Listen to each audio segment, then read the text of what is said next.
Base? Oh, naka-record ka na. Sige. Oh, sige. Kasi ang gift ko ito.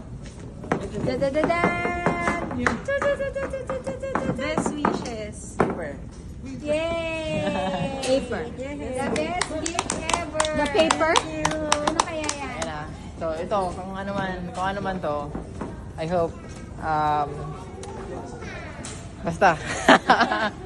Basta I hope ma-appreciate nyo. Basta, more on, ayoko nang mag-gift ng material things. More on, maybe, kasi ganun ako. So, ayoko nang like, malaking gamit or something like that. Gusto ko yung something na you will remember for the rest of your life.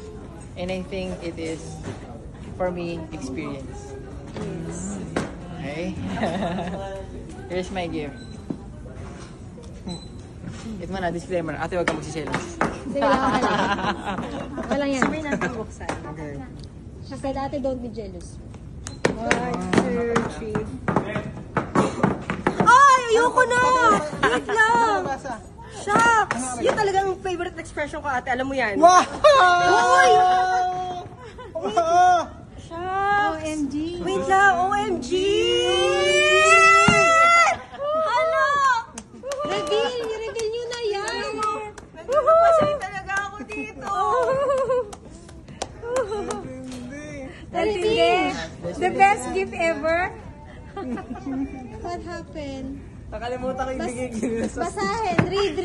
What is that? Sa speech mo eh. Hindi nakalimutan ko yun. Na-emotional ka. Read! Come on!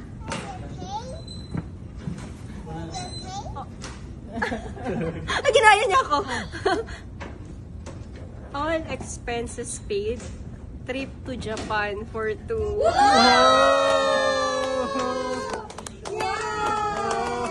OMG, you're the best brother. Oh, congratulations. That's her dream eh. For the honeymoon. Pangarap niya yun. This dream niya yun. Pang-honeymoon niyo. That's his. Tsaka ano? Wait lang. Hindi. Ano, thank God.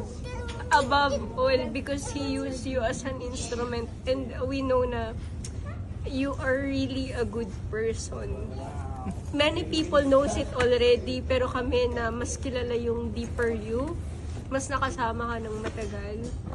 Yung heart mo for the people that you love is really sincere.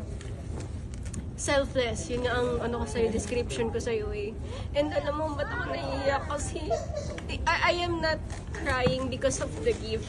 I am crying because all my life, I prayed for that. Di ba sabi ko nga, sabi ko nga, makatapak lang ako sa airport ng Japan. I can, pangat ng word ko, bakit ganun, but, you know. Pero Hong Kong muna. Hong Kong muna. Then Japan. Pero, Hindi. Iplano nyo na lang kung kailan, no? But gusto ko ma-remember yung unang anak nyo. Diba? Made in Japan. Made in Japan. Maalala nyo pag yung unang anak nyo, ako yun.